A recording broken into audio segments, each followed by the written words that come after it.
Assalamualaikum warahmatullahi wabarakatuh. Pada kesempatan kali ini, saya ingin menceritakan mengenai sebuah pesugihan. Pesugihan ini adalah pesugihan siluman harimau. Cerita ini berawal dari seorang gadis yang bernama Putri. Putri ini baru lulus sekolah SMP. Kemudian dia ikut dengan Pak D dan Budenya di sebuah kota di Yogyakarta untuk melanjutkan sekolahnya ke jenjang sekolah menengah atas. Putri ini tinggal bersama Bude dan Pak D-nya di sebuah rumah yang sangat mewah. Hingga suatu ketika Putri ini dihantui oleh sesosok harimau yang ternyata adalah pesugihan dari Pak D dan Bude-nya. Bagaimanakah kisah lengkapnya? Langsung kita masuk ke ceritanya.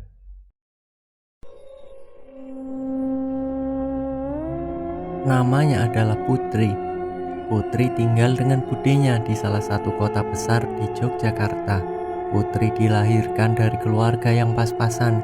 Ia sebagai anak pertama dan mempunyai 4 orang adik. Sementara orang tuanya sebagai buruh serabutan yang membuat Putri akhirnya putus dari sekolahnya. Dia sekolah hanya sampai lulus SMP saja, tapi Putri dikenal di lingkungan. Dia tinggal sebagai seorang anak yang tekun belajar, yang rajin, yang sekaligus bisa menguasai semua pelajaran, bukan hanya pelajaran formal, tapi pelajaran agama yang diikuti di salah satu pesantren. Walaupun dia itu tidak menjadi santri, tapi dia ikut mengaji di pesantren tersebut. Karena tempat tinggal Putri ini memang tidak jauh dari pesantren. Sampai usia Putri hampir 16 tahun, dia yang tidak bisa melanjutkan sekolahnya karena faktor ekonomi, dan dia memilih untuk bantu keluarganya dengan cara ia menjadi buruh cuci di salah satu rumah tetangganya. Tapi karena orang tuanya yang tidak menyetujui pekerjaannya tersebut, akhirnya Putri berhenti dari pekerjaan itu tepat di hari raya. Dan kata orang tuanya, budenya ini akan berkunjung ke rumahnya. Budenya Putri yang mempunyai anak satu, tapi anaknya itu sudah tiada dan meninggal beberapa tahun yang lalu sewaktu Putri lulus SD. Nah, tepat di hari raya, Putri kedatangan budenya, berbincang-bincang dan menceritakan kisah pilu anaknya yang meninggal 4 tahun yang lalu sewaktu anaknya itu baru kelas 1 SMP. Meninggalnya itu saat dia pulang sekolah dengan mengendarai sepedanya. Saat keluar gerbang tidak menengok kanan kiri dan alhasil ketabrak mobil yang melintas dengan kencang sampai terseret beberapa meter yang membuat anak budenya ini harus dilarikan ke rumah sakit. Sempat dirawat beberapa hari, namun karena darah yang keluar dari kepalanya tidak kunjung berhenti, membuatnya terus-terusan kekurangan darah sampai akhirnya nyawanya tidak tertolong.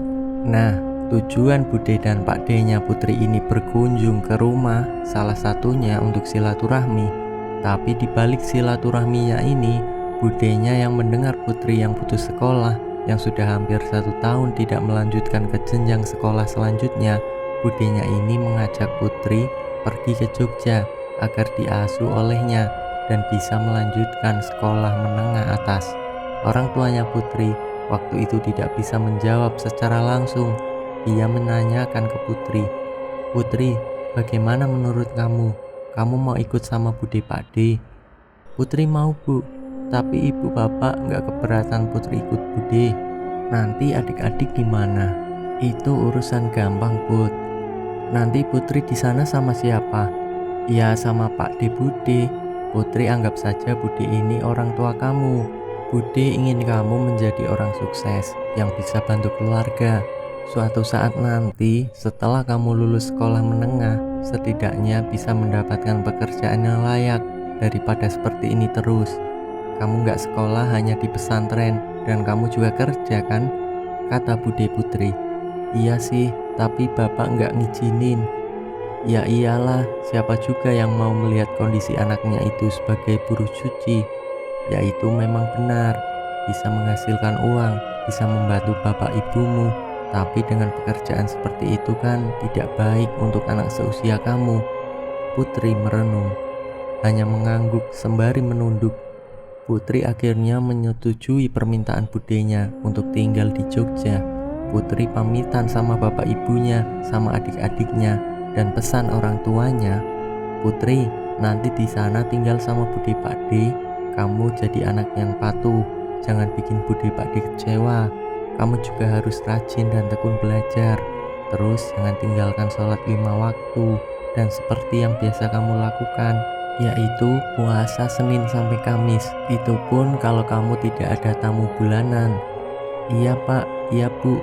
Nah, sore harinya akhirnya mereka berangkat ke Jogja meninggalkan keluarga Putri. Sampai di Jogja beberapa minggu memang belum ada pendaftaran siswa baru. Sampai akhirnya 1 bulan di Jogja ada pendaftaran. Putri didaftarkan di salah satu sekolah menengah atas di Jogja. Selama menunggu 1 tahun ajaran baru, Putri hanya ada di rumah budenya. Rumah yang sangat besar, rumah yang kamarnya itu sampai ada 8 kamar. Dan semuanya kosong, hanya diisi dengan barang-barang bekas. Hanya ada 3 kamar yang terisi. Yang pertama kamar budenya, yang kedua kamar Putri. Nah, kamar yang ketiga itu pernah dihuni oleh anaknya yang perempuan yang sudah tiada. Namun ada 1 kamar yang tidak terpakai, kata budenya. Di dalam kamar itu tidak ada apa-apa, cuman kamar itu memang jarang dibuka. Ya kalau kamu mau bersih-bersih ya biarin aja. Kamar itu ndak usah dibersihkan, biarkan tidak terpakai. Dan kamu juga jangan masuk kamar itu ya. Jadi selama 2 bulan di rumahnya Bude dan Pak D-nya sudah menganggap Putri sebagai anaknya sendiri. Putri sering diajak ke tempat-tempat wisata, diajak ke mall. Yang seumur-umur itu baru kali pertama Putri pergi ke tempat-tempat hiburan. Baru kali pertama Putri menikmati masa-masa liburan sebelum dia sekolah. Sampai singkat ceritanya, Putri yang melanjutkan ke jenjang menengah atas tetap seperti biasanya, dengan belajarnya, dengan ibadahnya. Putri yang sudah 1 tahun tinggal bersama budenya. Tepat hari ini adalah hari raya Idul Fitri, tepat di mana Putri sudah 1 tahun tinggal bersama dengan budenya. Putri mengingat kebersamaan dengan keluarganya saat hari raya. Dia ingat betul bagaimana keluarganya yang terdiri dari 4 adiknya dan kedua orang tuanya. Namun untuk sekarang, malam hari raya Putri hanya bisa menangis, menahan rindu. Putri yang menangis di dalam kamar, dihampiri sama budenya. "Kamu kenapa?" "Putri kangen sama adik sama bapak ibu di kampung, Bude." "Iya, beberapa hari nanti kita ke sana. Ini kan baru hari raya. Malam ini aja Pak D sama Bude banyak tamu. Nanti kalau sudah senggang ya, nanti Putri pulang sama Bude sama Pak D." Beberapa hari setelahnya, mungkin 4 hari setelah hari raya, Putri serta Pak D budenya berangkat ke kampung, ke tempat tinggal orang tuanya Putri. Putri yang begitu kangen sama orang tuanya, sama adik-adiknya. Sampai di sana peluk sampai menangis terseduh-seduh. "Bu, adik, Putri kangen." Putri yang kangen dicampur dengan kesedihan, orang tuanya yang memeluk dengan tangisan. "Kamu baik-baik saja kan nak?" "Iya Bu, Putri baik-baik saja." Putri yang 1 tahun tinggal dengan budenya membuat kondisi fisiknya berubah. Secara fisik, yang tadinya agak kurusan, semenjak Putri tinggal sama budenya, semuanya serba tercukupi, membuat Putri agak gemukan dengan keadaan yang lebih segar. Orang tuanya senang sekali melihat kondisi Putri yang sehat dan lebih segar serta lebih cantik. Singkat ceritanya, Putri berangkat lagi ikut sama budenya untuk melanjutkan sekolah. Di tahun kedua inilah Putri baru tahu apa yang sebenarnya dilakukan Bude dan Pak D-nya. Putri yang secara tidak sengaja melihat keduanya itu kok sering di rumah. Setiap Putri pulang sekolah, pasti ada di rumah. Sorenya pun ada di rumah. Selama 2 bulan Putri memperhatikan Pak D sama budenya. Satu waktu Putri memberanikan diri untuk bertanya sama budenya tentang pekerjaan suaminya. Putri ini muncul saat keduanya itu sedang makan malam. "Bude sama Pak D itu kerjanya apa ya?" Putri lihat setiap hari kok di rumah.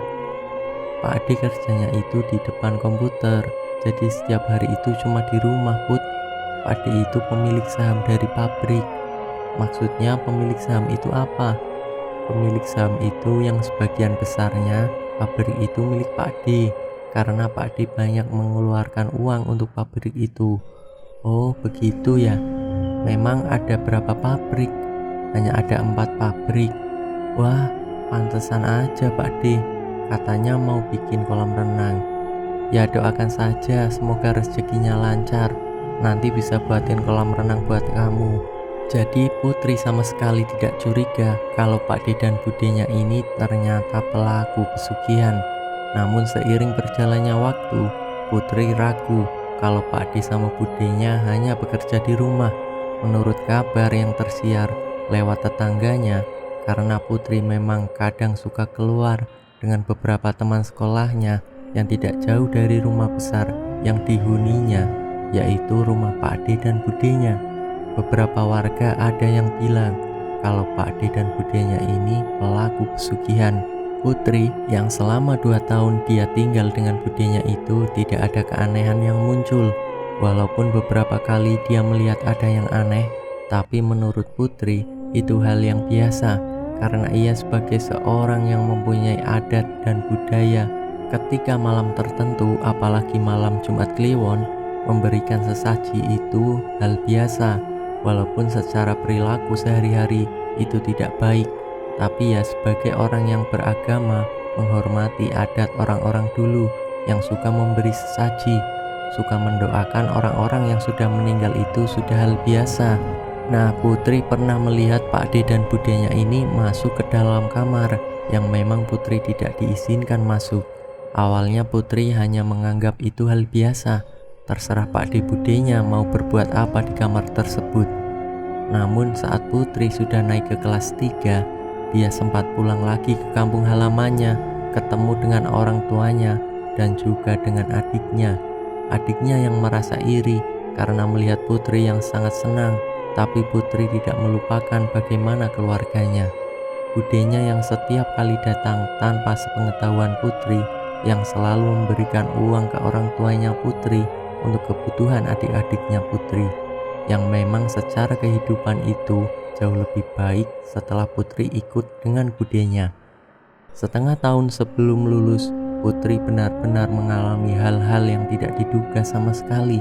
Salah satunya saat semester akhir, Putri yang tidak diizinkan masuk ke salah satu kamar. Dari kamar itu, Putri mendengar seperti suara auman hewan buas yang jelas didengar di kamar tersebut. Namun Putri yang mengingat kalau di rumah Budenya ini sama sekali tidak ada hewan buas. Tapi kenapa dengan jelas suara itu didengar oleh Putri? Putri yang merasa takut karena kamar tersebut itu di sebelah kamar Putri yang digunakan untuk istirahat. Saat Putri itu sedang rebahan di kamar, Putri semakin mendengar seperti ada hewan buas yang sedang mengaum, sampai Putri tidak bisa tidur karena suara itu bukan sekali atau 2 kali, tapi berkali-kali, yang membuat Putri ketakutan. Putri yang ingin keluar memanggil Pak D Budenya, tapi takut mengganggu waktu istirahatnya. Semakin larut, suaranya semakin jelas. Namun Putri malam itu daripada ketakutan, dia beranjak dari tempat tidur untuk melakukan sholat malam, meminta perlindungan, berdoa dan juga berzikir. Saat melaksanakan sholat, suara itu berhenti, tapi setiap kali Putri kembali rebahan lagi dan lagi, suara itu terdengar dengan jelas. Setelah beberapa hari, Putri dengar suara itu.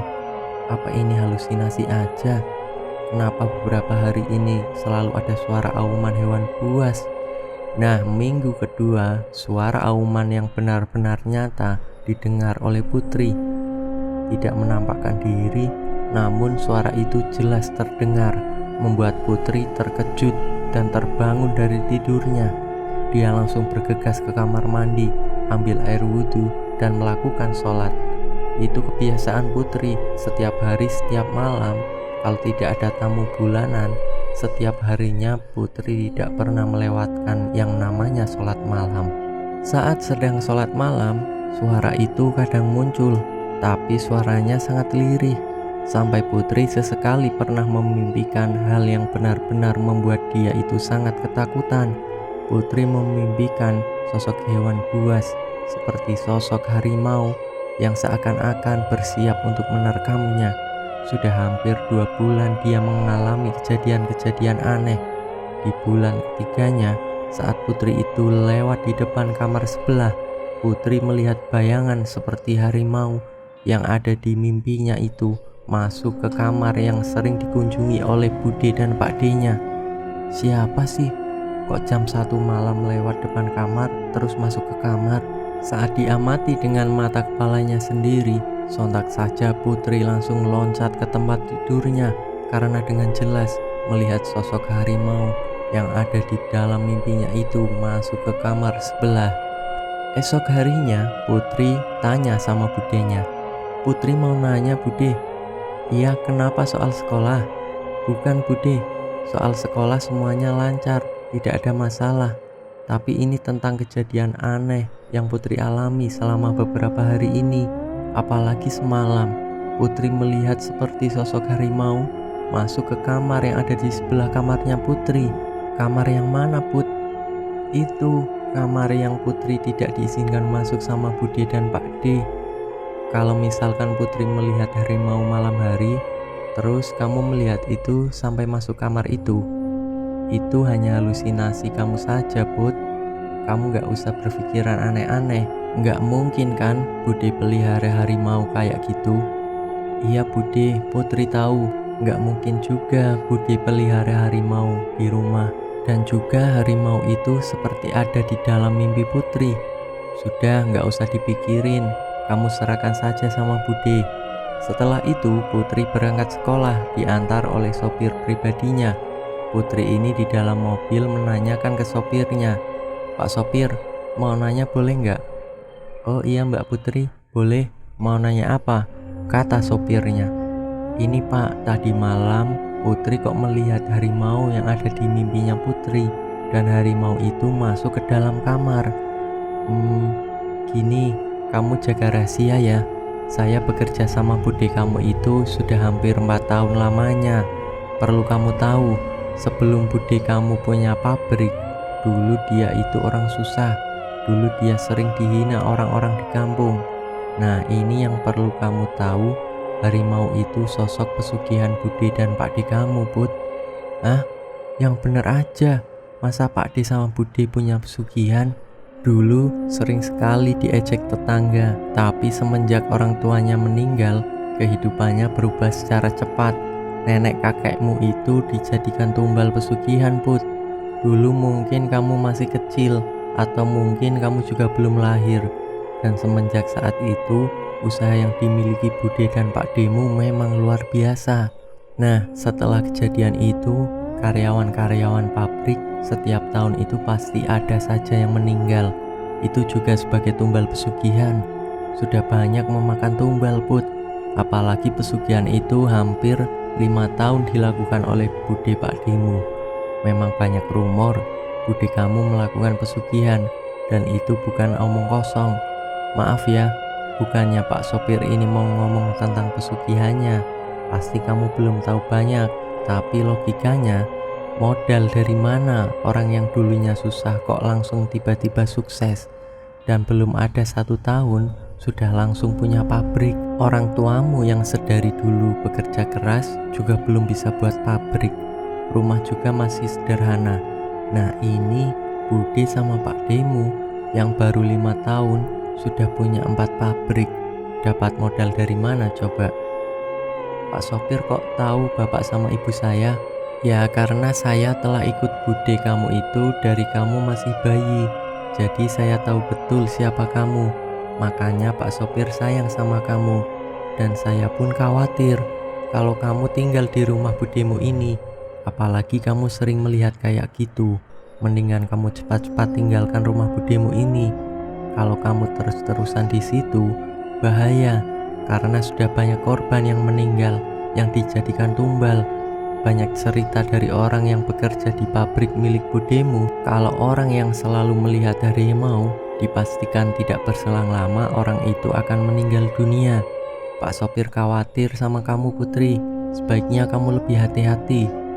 Cerita dan nasihat dari Pak sopir di dalam mobil sambil jalan menuju sekolahnya Putri. Terima kasih ya udah nganterin Putri. Makasih juga untuk nasihatnya, Pak. Iya, hati-hati nak Putri. Nah, siang harinya Putri dijemput lagi sama Pak Sopir. Putri disuruh sama Pak Sopir untuk menjaga rahasia tersebut. Kamu jangan ngomong sama siapa-siapa obrolan tadi pagi ya nak. Iya Pak, tenang saja.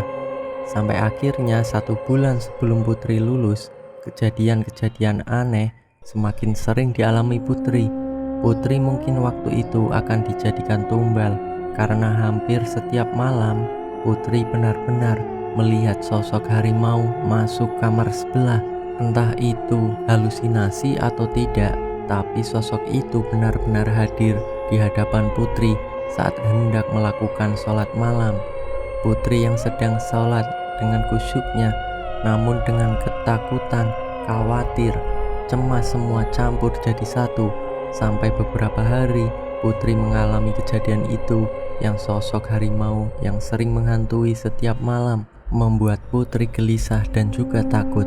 Hampir setiap malam pasti Putri menangis di balik selimutnya. Putri, rasa takutmu yang berlebihan yang membuat kamu itu merasa tidak nyaman. Di rumah ini gak ada apa-apa. Kamu lihat kayak gitu, gak usah mikir yang aneh-aneh. Udah kamu tidur aja, ntar juga hilang sendiri, kata budenya. Tapi itu bukan hanya halusinasi, nyata di hadapan Putri, Bude. Saat Putri sedang sholat, pasti sosok itu ada di hadapan Putri. Udahlah, gak usah dipikirin, sana kamu tidur lagi. Setelah itu, memang tidak ada apa-apa. Sama sekali tidak ada kejadian seperti seminggu sebelumnya. Namun 1 minggu setelah itu, sosok harimau itu datang lagi, seakan-akan berusaha mendekati Putri. Muncul dengan mengangkat tubuhnya, dengan mengangkat kakinya, seakan-akan sosok siluman harimau itu ingin menjangkau tubuh Putri. Yang dialami Putri selama seminggu itu ada beberapa mimpi, yang dimana harimau itu ingin menerkam Putri dari tidurnya. Walaupun itu mimpi, tapi wujud harimau itu nyata di depannya. Putri hanya bisa pasrah berdoa, berzikir meminta perlindungan dari Sang Pencipta.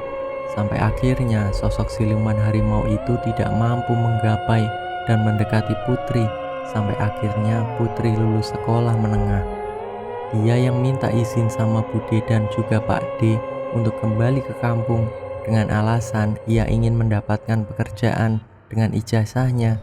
Dan tentang cerita dari Pak Sopirnya itu, setelah 1 minggu Putri lulus, ada kabar bahwa karyawan pabriknya, budenya ini, ada yang meninggal dunia. Putri yang memutuskan untuk pulang ke kampung diantar sama Bude dan Pak D-nya sampai ke rumah orang tuanya.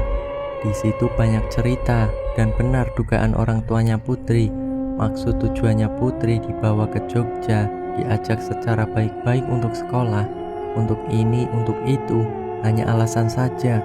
Yang tujuan utamanya hanya ingin mendapatkan tumbal dari darah yang masih ada kaitannya, karena Putri sendiri masih keponakannya. Namun pada kenyataannya justru karyawan pabriknya yang menjadi tumbal. Budenya yang mengaku kalau semua dugaan itu benar. Setahun setelah lulus dari sekolah, Putri sudah bekerja, sudah bisa membantu kedua orang tuanya untuk mencukupi kebutuhan sehari-hari dan juga kebutuhan adik-adiknya. Selesailah cerita ini. Semoga cerita ini menjadi manfaat untuk kita semua, agar kita selalu istiqomah dalam beribadah, agar kita selalu menjalankan sunah-sunahnya dan selalu dalam lindungannya. Akhir kata, wassalamualaikum warahmatullahi wabarakatuh.